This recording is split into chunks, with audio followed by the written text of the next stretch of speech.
3, 2, 1, 0. Action. Ignition sequence starts. Wanna Geeks.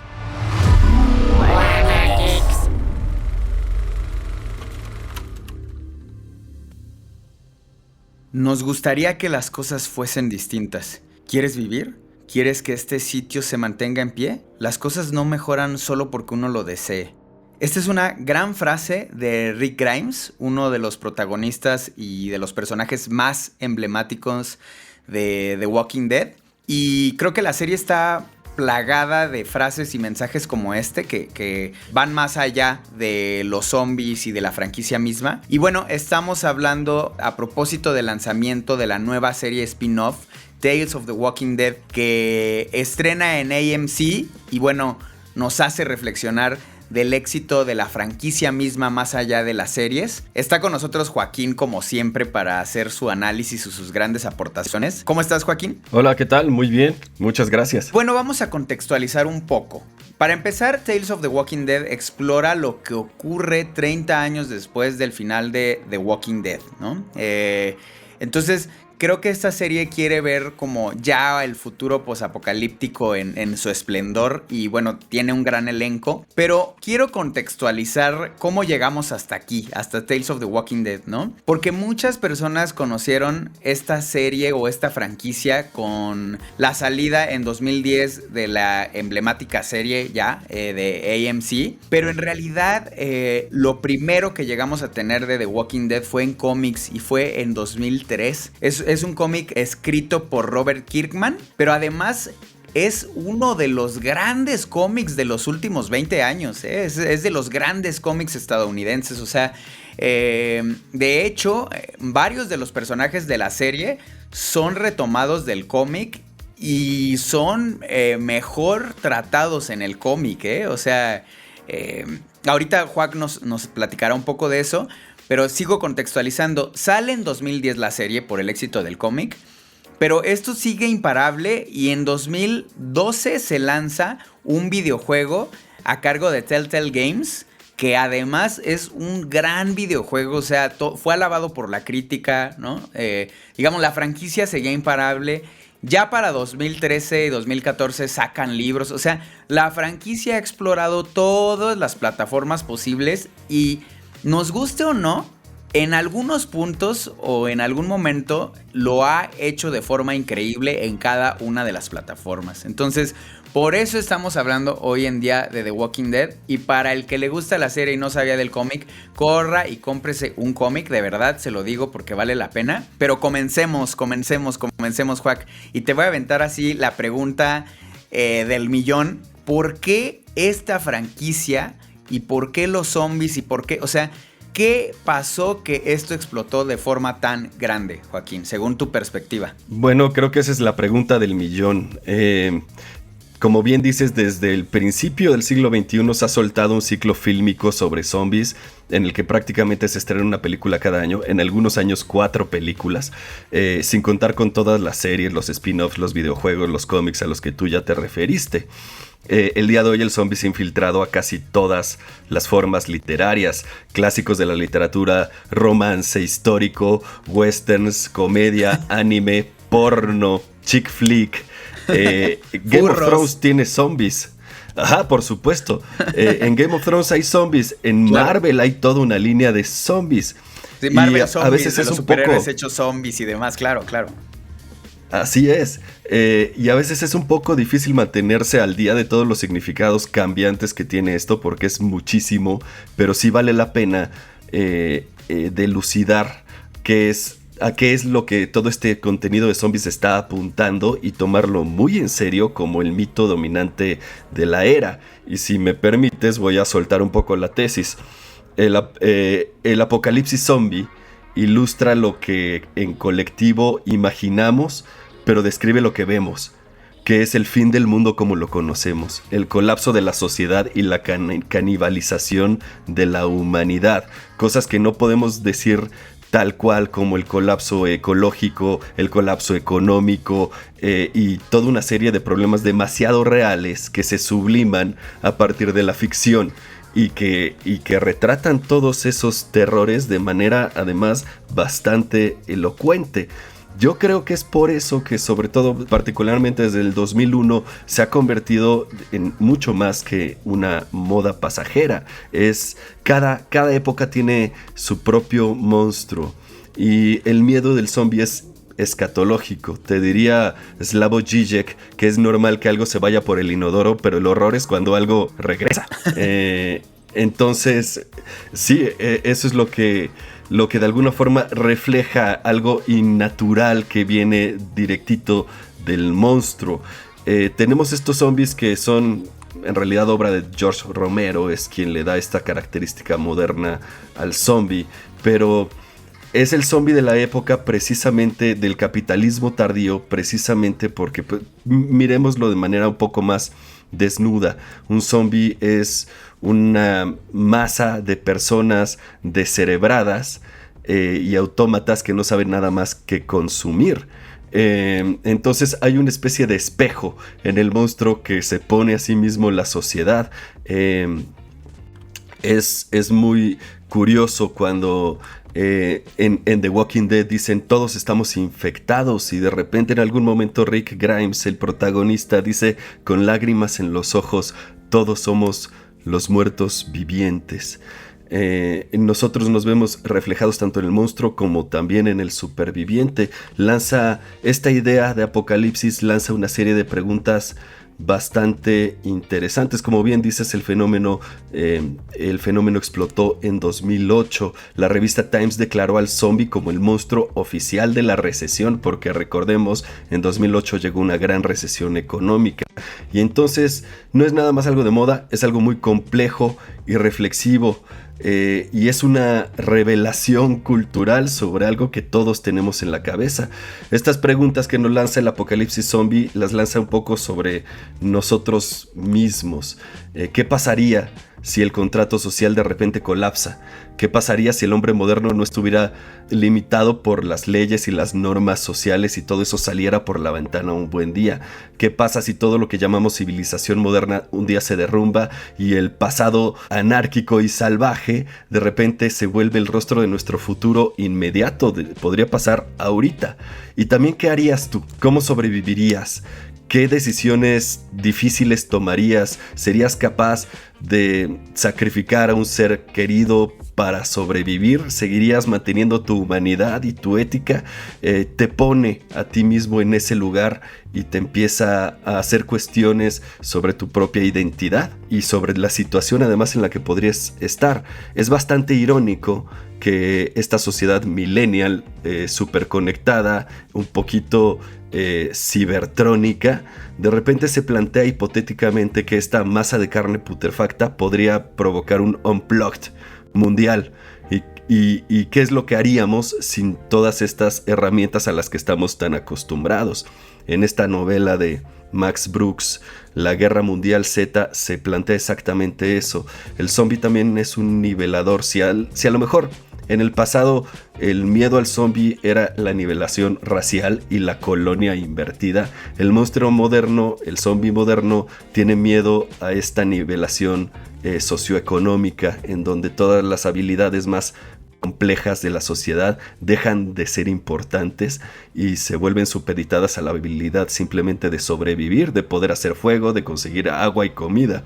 Esos serían los líderes de una sociedad desconectada. Entonces yo creo que ese zombie habla mucho a nuestro inconsciente colectivo, nos dice lo que no queremos ver de nuestra realidad y nos plantea un futuro muy interesante y que se siente cada vez más palpable.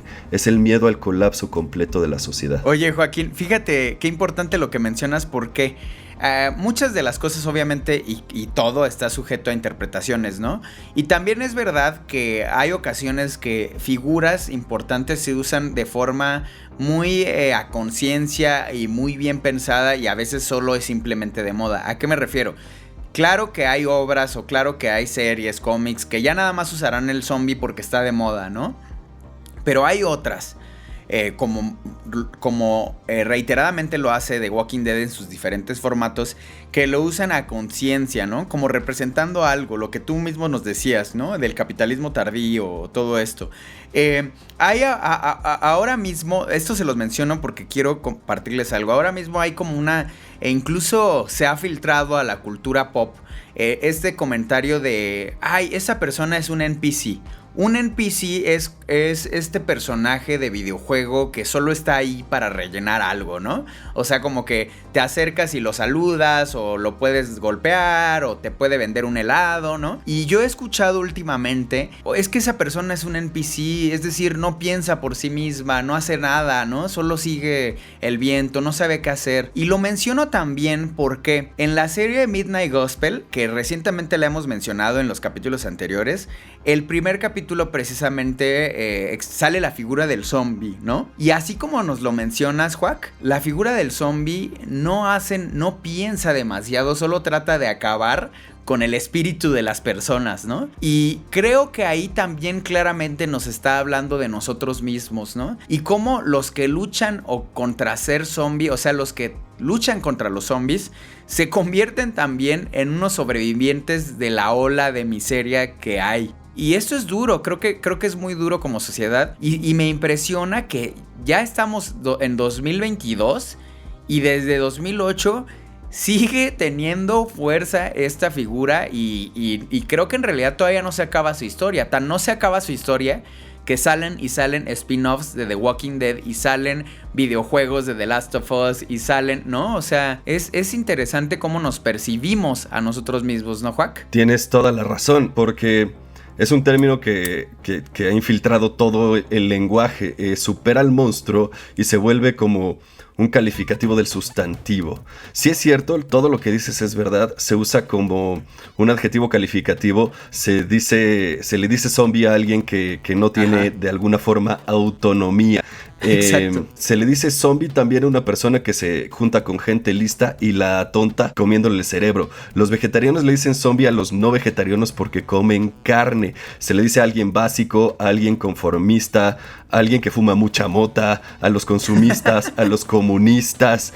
Ha pasado de la ficción a la metáfora multiusos para cualquier ocasión y también, como decía, un calificativo del sustantivo: gobierno zombie, economía zombie, género musical zombie, ideología zombie. Se dice de todo aquello que para efectos prácticos está muerto, pero como que todavía no le han avisado.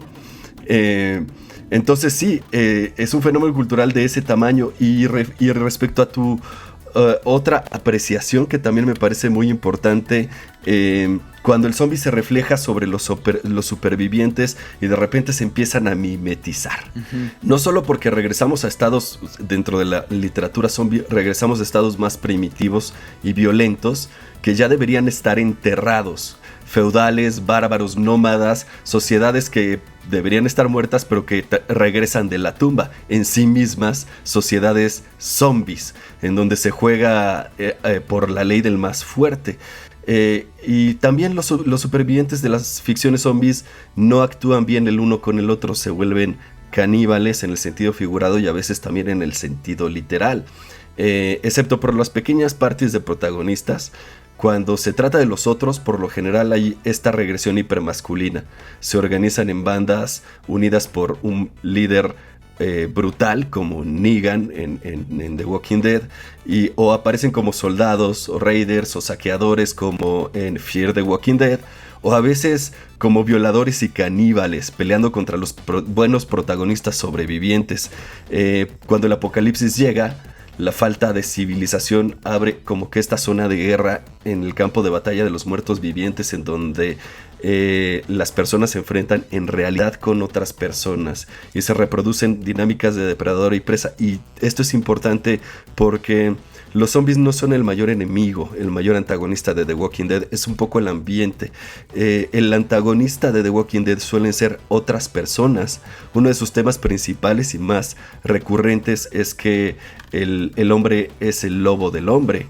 Y pasan muchas cosas por el estilo. Toda la narrativa zombie en algún momento tiene, por ejemplo, la disyuntiva de un personaje que tiene que matar a otro ser amado, que ha sido contagiado o mordido y para salvarse a sí mismo se ve obligado a enterrarle un hacha en la cabeza a un cónyuge, un hijo, una madre o lo que sea. Y el reclamo de los otros coprotagonistas siempre se escucha así como, ya hazlo, ya no es la persona que conociste. Y así liberan al protagonista del sentimiento de culpa por despacharse a un ser querido. Claro. Entonces a veces la monstrificación, la zombificación es simplemente deshumanización, cosa que es muy moderna. En las historias de zombie a veces no solo se ejerce la violencia entre las personas, sino hacia el propio zombie. No importa, ya está muerto, no tienes por qué sentirte culpable.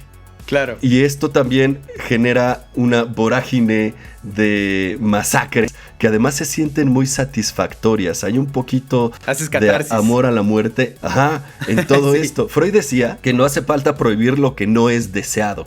Prohibimos todo aquello que en el fondo es un deseo reprimido.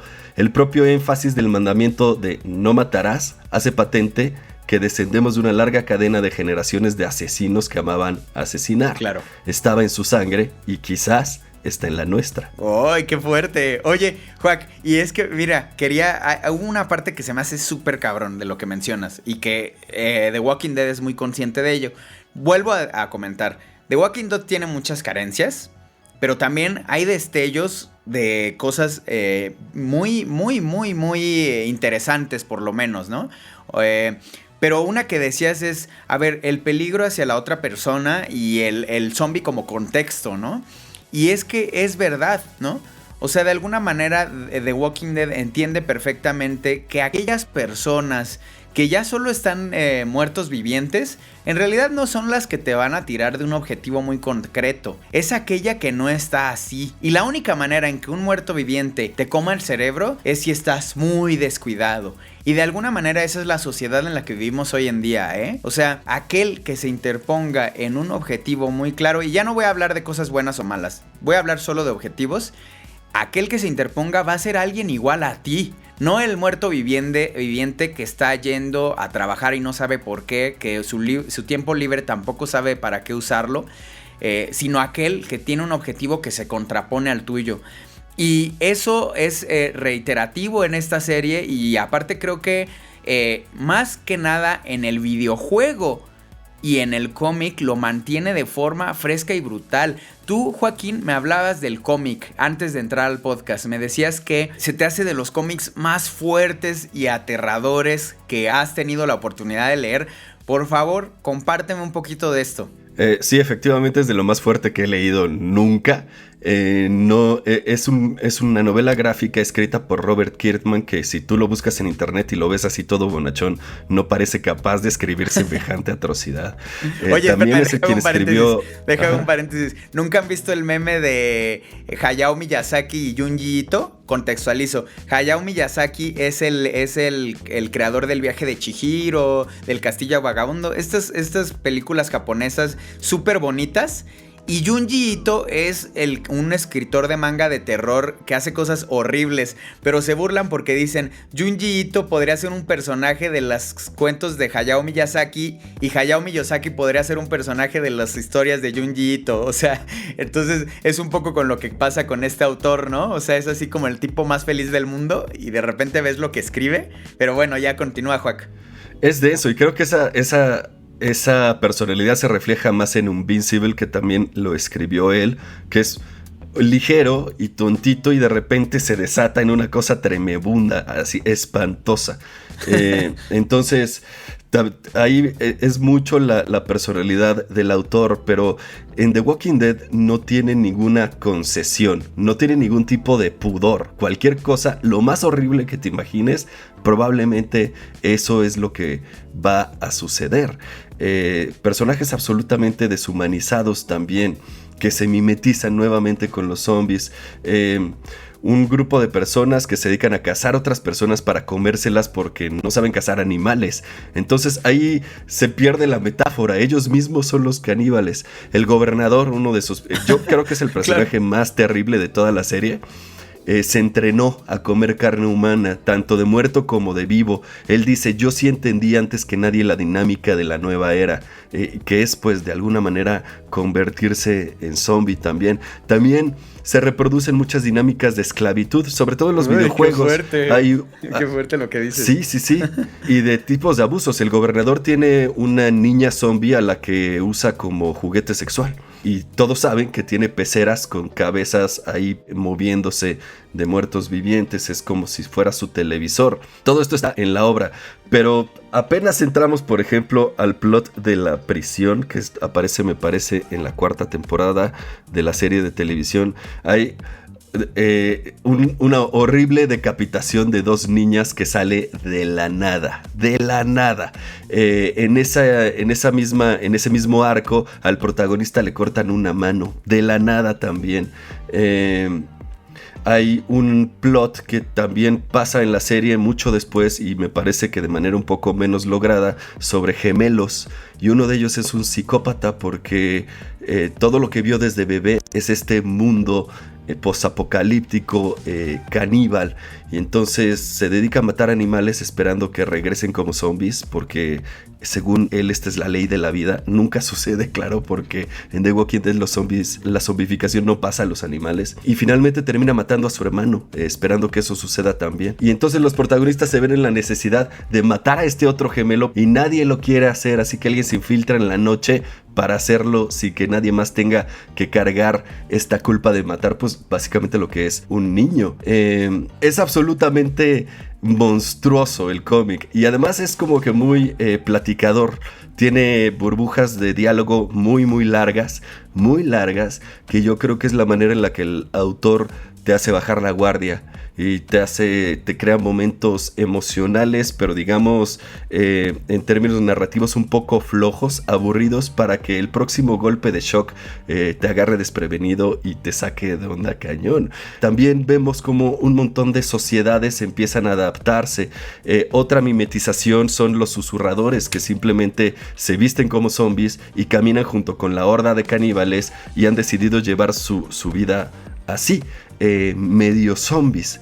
También uno de los momentos de shock más grandes suceden ahí, pero bueno, yo no les quiero spoilerear. Si pueden, como bien dice Ricardo, tener la novela gráfica en sus manos, es una experiencia muy chocante, pero muy buena. Es muy recomendable. Oye, Joac, pero me encanta cómo el autor utiliza este contexto zombie, como ya venimos diciendo, para representarnos cosas muy fuertes de la vida, ¿no? O sea, por ejemplo, este personaje del que nos mencionas, que asesina animales y personas esperando algo más allá porque cree que es la ley de la vida, pues nos está hablando de este clásico asesino ritual, ¿no? O y ni siquiera en un plan satánico, sino en un plan por Dios, ¿no? O sea, así de esto es lo que va a ocurrir, o esto es lo que se supone que debe ocurrir, y en base o con base en la fe, comete atrocidades horribles, ¿no? Y The Walking Dead está plagado de esto. Y incluso lo que mencionas del autor de ser, o sea, como que tiene una esencia él mismo en su persona como tan bonachona. Es extraño porque The Walking Dead creo que es una de las cosas que tiene en su personalidad misma, porque el videojuego de Telltale Games de The Walking Dead es por lo menos particular, y podría decir extraño, porque su estética es como agradable, ¿no? Es caricaturesca, incluso usa este cel shading que es como animación, ¿no? Pero el juego es brutal también, o sea, es esta onda del cómic que de repente van aconteciendo diversas cosas que de verdad te rompen el corazón. O sea, Game of Thrones a veces se queda corto en las cosas que nos llega a mostrar en este videojuego, y creo que The Walking Dead no le tiene miedo al éxito, por lo menos en el cómic, en el videojuego. Creo que en la serie es un poco más reservado, pero es una de las cosas que yo creo que hace el diferenciador. O sea, o tú dime, Joac, ¿cuál crees que ha sido el éxito para abordar las multiplataformas de forma tan efectiva a esta franquicia? Y la verdad es que es responsabilidad más que nada del escritor, o sea, del escritor principal, que tiene influencia en todas las obras de The Walking Dead. Bueno, Henry Jenkins menciona en su libro Convergencia que la convergencia es el flujo de contenido a través de múltiples plataformas y la migración de una audiencia de una plataforma a otra para seguir teniendo el contenido. En el mundo de la convergencia, cada historia importante es contada. Tienes que seguirla por diferentes lugares y cada pequeña pregunta que el fandom pueda tener es resuelta a su manera, desarrollando su propia trama. Piensa, por ejemplo, en Obi-Wan Kenobi o en esta película de Han Solo. ¿Quieres saber qué pasó con Obi-Wan después de las películas? Ahí está una serie de eso. ¿Quieres saber cómo Han Solo conoció a Chewbacca o no? Pues no importa, porque ahí tienes una película. Entonces, este es un fenómeno mediático de la era. Y volviendo a The Walking Dead, finalmente estos videojuegos vuelven a clavar el mismo clavo, el mismo mensaje. Uh-huh. El hombre es el lobo del hombre. Dentro de la plataforma, tú eres una niña, la persona con menos poder del mundo. Bueno, primero eres el cuidador de la niña que tiene esta carga, que también las narrativas de zombie tienen ese problema. Las familias no suelen durar. Es muy moderno, como ya había mencionado. Es algo muy frugal y que además propone el desapego como una estrategia de supervivencia. No te va a durar esta familia, finalmente algún día la vas a perder o tú mismo vas a tener que clavarle un hacha en la cabeza. Y lo moderno de eso es que tú tienes que seguir andando, tú tienes que seguir alerta y tienes que seguir, digamos, productivo. Y cualquier cosa que detenga eso en realidad te pone en un peligro de muerte. Y eso es un reflejo de la sociedad actual. Todas las personas que tienen un trabajo demandante, muy demandante y competitivo, van a saber que hacer una familia o hacer una vida propia en realidad es contraproducente para su propio bien, porque esta sociedad te exige que estés en eso todo el día, toda la vida, y dediques tu mente y todas tus energías a tu actividad profesional simplemente para mantenerte a flote. Mark Fisher, en su libro Realismo Capitalista, le dedica todo un capítulo precisamente a esto. Menciona la película Hit, esta película de asaltos que es como que muy clara en este mensaje neoliberal de capitalismo tardío. Lo que pasa en estos videojuegos es que normalmente tienes que elegir. A diferencia de la serie o del cómic, el videojuego te pone en los zapatos. Es algo que tú tienes que hacer. Claro. Tú tienes que elegir entre un sobreviviente u otro. Ya en el tercer videojuego se pone densísimo porque a través de varias decisiones te va llevando a escoger una relación abusiva, de masculinidad tóxica y hasta peligrosa como estrategia para sobrevivir. Claro que puedes no hacerlo, puedes no elegirlo, puedes escoger a la persona que quizá no es tan simpática, pero que no es este abusivo que usa la ambivalencia de la experiencia humana, en donde el abuso se convierte también en compasión y también en cuidado, y donde el amor también es odio. Todas las personas que tienen a alguien querido lo saben, y saben que ese tipo de ambivalencia se descarga normalmente contra la persona que quieres o la persona que tienes que proteger. A mí me parece que mucho del éxito, o más bien de lo que debemos admirar de este tipo de narrativas, es eso. Cómo sabe orbitar las relaciones humanas para encarnarlas de todas estas relaciones de abuso y de amor y de presa y de depredación con muchísima claridad, a través de una narrativa de zombies que pareciera en realidad algo tan pueril y tan básico, pero finalmente no lo es en absoluto. Y habla de varias cosas, de varios temores de la época. A veces es la enfermedad, el terrorismo, el colapso de la civilización, el apocalipsis en sí.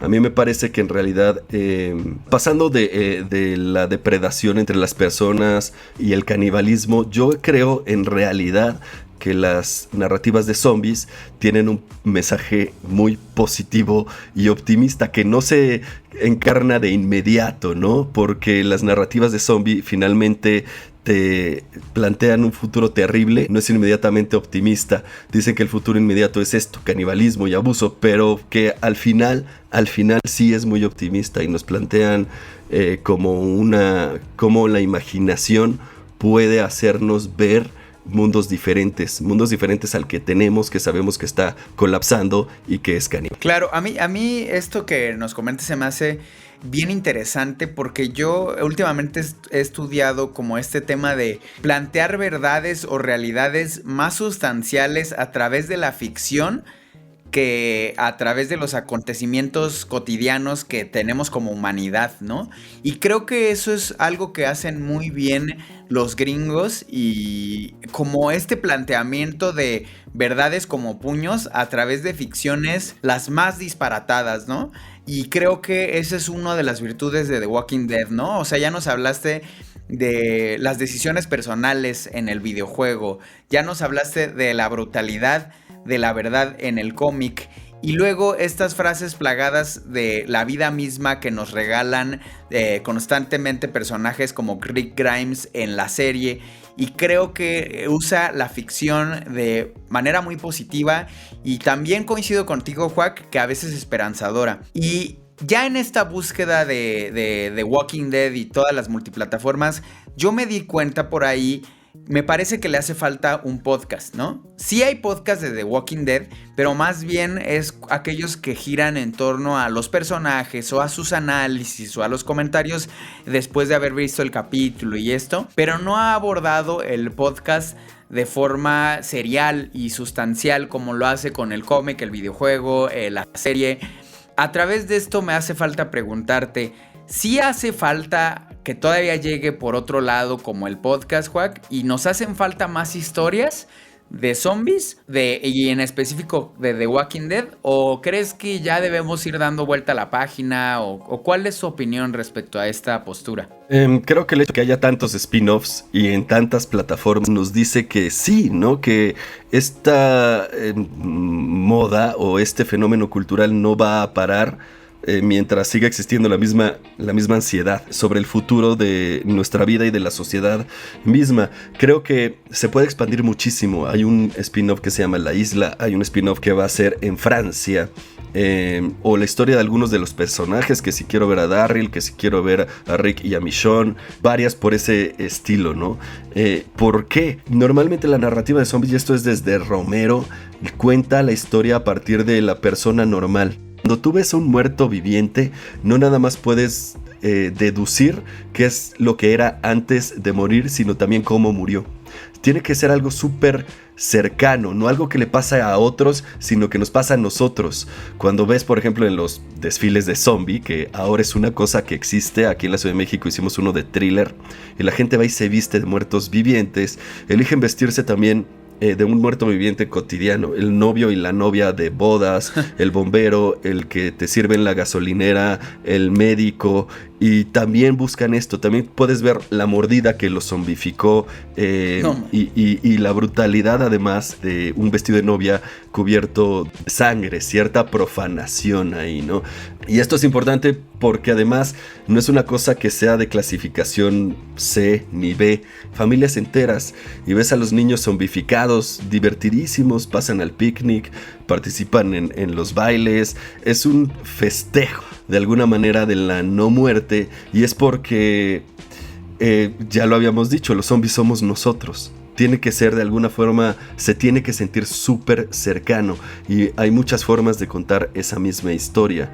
Y voy a lo cual es la cualidad esperanzadora de este asunto, y esta es mi tesis, es lo que yo sostengo respecto a las narrativas de zombie y de su verdadera razón de ser. El apocalipsis zombie tiene esta visión pesimista del futuro, porque puede ver perfectamente el horizonte con toda claridad, puede ver el colapso civilizatorio y lo trata de forma casi celebratoria, como acabamos de decir, y aún así constantemente hace como quejas y referencias a nuestra situación actual para criticarla con el mismo vigor que lo haría un visionario utópico, señalando todas las razones por las cuales estamos colapsando. Pero hay una diferencia muy clara en las narrativas apocalípticas, por ejemplo, de los 90. En los 90 hubo un auge por las películas del fin del mundo. Hay un director que se hizo famoso por eso, Roland Emmerich, que se dedicó a filmar desastres del fin del mundo, que sí, asteroides, el calentamiento global, las pandemias, los extraterrestres, siempre llegaban y destruían la Casa Blanca o la civilización de alguna manera. Lo común en todas estas películas es que la película se acababa apenas chocaba el asteroide. Ese es el final de la película. Y hay un viejo dicho por ahí: es más fácil imaginar el fin del mundo que el fin del capitalismo. Hay un ensayo que dice: es más fácil imaginar el apocalipsis zombie que el fin del capitalismo. Pero mi tesis aquí es que eso ya no es tan cierto. A partir del hype de los zombies de la década de los 2000, diría que las narrativas no son apocalípticas, sino post-apocalípticas. Y en estas narrativas el fin del mundo es un atajo para el fin del capitalismo. Son como que la misma cosa. Cuando la hegemonía americana entra en un momento de muerte espiritual y la economía también está en vías de colisión con la emergencia ambiental y desde el 2008 es una economía zombie, todas las ansias culturales sobre el destino del orden de la sociedad, del orden mundial, ha hecho al zombie una especie de talismán, un símbolo de un apocalipsis de ficción para mantener a raya el miedo real del colapso del mundo. En todas estas narrativas de zombie, el apocalipsis es una cosa que ya pasó. La narrativa posapocalíptica, por lo tanto, es una fantasía postcapitalista en la que los personajes tienen que idear y construir una sociedad nueva que normalmente, como pasa en The Walking Dead, es igualitaria y colectivista, de defensa y cuidado comunitario. La trama, después de que el capitalismo acaba, cuando el contrato social acaba, entonces la fantasía de crear una nueva sociedad que no está ligada a las cargas del mundo moderno como la oficina, los impuestos o el dinero es común. Incluso te voy a decir, una de las escenas más comunes en todas estas películas de zombies son los protagonistas llegando a un centro comercial y sirviéndose de todo lo que el Superama tiene, ahora vacío de gente, con música de fondo alegre. Y es una escena de oasis con imágenes idílicas casi de mañana de Navidad. Al final incluso del montaje, los protagonistas dejan como que dinero en la caja, como un gesto irónico o un tributo al pasado que ya se fue y que no va a regresar. Entonces, esta fantasía en donde te puedes tener todo lo que necesitas sin la carga del trabajo, sin la carga de la oficina, es súper común. Hay un monstruólogo llamado Scott Paul que dice: imaginar el mundo colapsado nos permite tomar un momento para reflexionar sobre los valores del mundo muerto y ponerlos bajo cuestionamiento, una autopsia cultural. ¿Cómo se vería un futuro sustentable, ya entrando casi en la ciencia ficción, sin todos estos errores que ya habíamos cometido y que no tenemos por qué cometer más? La inequidad, la contaminación, el colapso económico del presente son muy malas predicciones para el futuro. Este mundo en piloto automático nos lleva irremediablemente a la destrucción de los muertos vivientes. Antes estas narrativas nos impresionaban con sus imágenes poco familiares, pero ahora nos asustan con sus imágenes de familiaridad. Los espacios que antes eran seguros se vuelven claustrofóbicos y todo lo que antes era certero se vuelve incierto o de plano no existente. Se puede pensar en esto como la luz eléctrica, o cuando llega un temblor, por ejemplo, en la Ciudad de México, en ese momento aparece una regresión social que es colaborativa. El altruismo y la solidaridad, como todos hemos visto, los temblores aparecen en este tipo de momentos de emergencia. El colapso, por supuesto, es una tragedia, pero la reaparición de estas viejas constelaciones improvisadas de apoyo comunitario son una especie de milagro. El zombie en este caso devora el individualismo capitalista en el que vivimos y se puede ver cómo la imaginación al servicio de nuestra conciencia puede apelar a todo este sistema, en contra de todo este sistema de muertos vivientes que está colapsando. La carne putrefacta entonces se vuelve el suelo fértil. Decíamos el programa pasado que la ficción puede cambiar al mundo, sobre todo porque puede abrir las perspectivas de la gente a nuevas realidades. Eso decíamos sobre Sandman. No es que no se crea que un mundo después del capitalismo es posible, sino que ni siquiera podemos imaginar cómo sería ese mundo. En este caso, las fantasías de un mundo después del mundo abren las perspectivas de la imaginación hacia otros mundos posibles.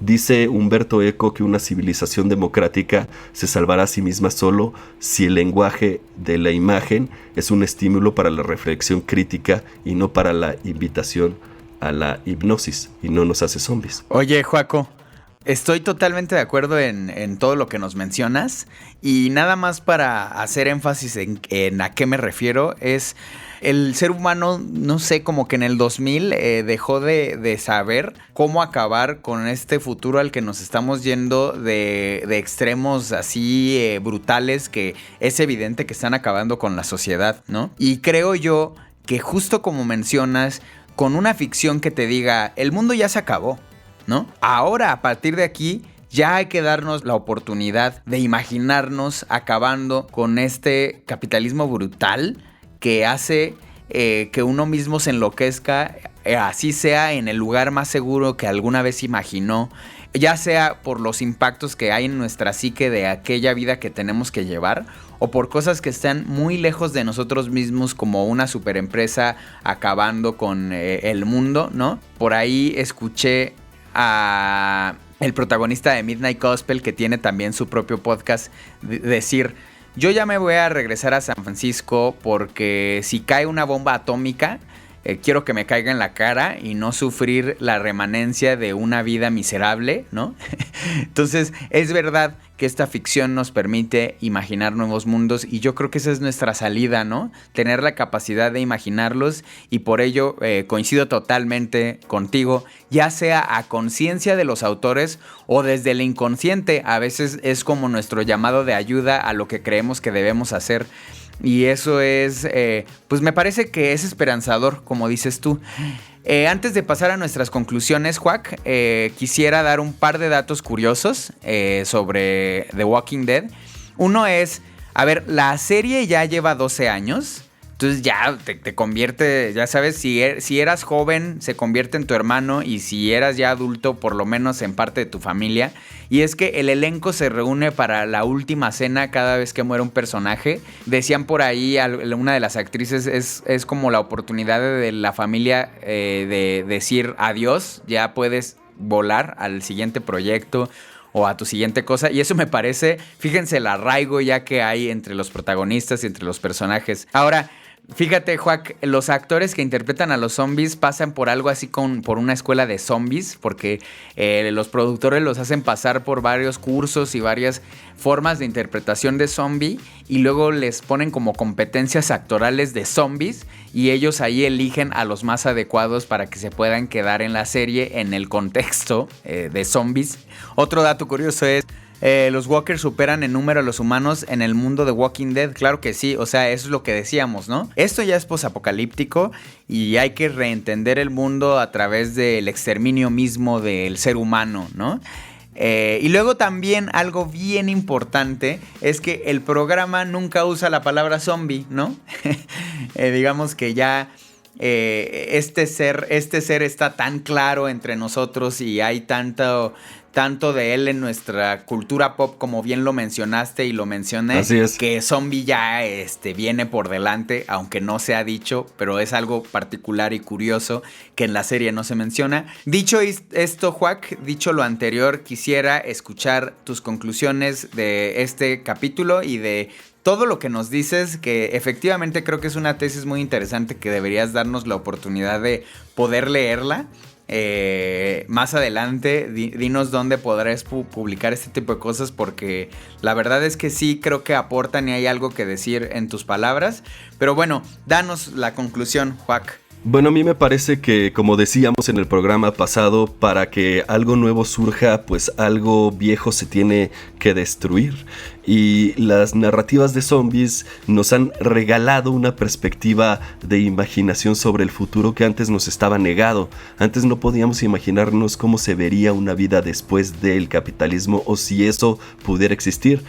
Incluso nos llevó a creer que el capitalismo siempre ha existido y siempre existirá. Sin embargo, las narrativas posapocalípticas son el germen de la imaginación, porque para poder hacer algo, como decíamos en el capítulo pasado, primero tiene que formarse en el ensueño, en nuestra mente, en nuestra imaginación. El sueño es el padre de todos los futuros, y esto es lo que nos regala la narrativa de zombies, un mundo en donde lo viejo muere rápidamente, las viejas formas sociales van vestidas, podridas y llenas de sangre en festivales en la calle, y nosotros podemos imaginar un mundo nuevo, porque sí es posible, existe la vida después del mundo. Y creo que eso es en realidad el mensaje con el que nos debemos quedar. Oye, Juac, no, qué bonito mensaje, de verdad. Creo que es de los más esperanzadores que he escuchado de ti. Pero aparte, yo le agrego algo a lo dicho por ti. Sí, exacto, esta ficción nos hace imaginar mejores futuros, pero también nos hace tener la oportunidad de vivir el presente, ¿no? Es decir, cada cosa es importante, cada día es contado, cada recurso usado es valioso y es muy loco que tengamos que ponernos en estas situaciones para darnos cuenta de lo preciado que es la actividad más ínfima que sale de nosotros mismos, porque necesita ser gozada y vivida más que solo convencionalizada para que nos convirtamos en un zombie si vemos la vida pasar, o podemos ser los dueños de nuestro futuro y aquellos que imaginamos cosas mejores si vemos la valía del presente, y yo creo que The Walking Dead nos los da. Por eso creo que es una obra que, más allá de que si nos haya gustado todavía o ya no, o si la serie que esto que el otro, creo que sí viene a aportar eso, y por eso pues muchas gracias por The Walking Dead. Hay un montón de cosas de The Walking Dead para que quien quiera seguir consumiendo, ahí están. Y para quien está harto, apague todo, calle todo y bueno, siga con su vida y consuma otras historias, que también se puede, sin problema. No queda más que agradecer a Juaco. Gracias, tus análisis, de verdad, fue un gran capítulo, me gustó muchísimo. Gracias, Juaco. No, pero gracias a ti. También Javier por la producción general y Luisa Cantú en dirección. Y bueno, esto fue Wanna Geeks y nos escuchamos para la próxima.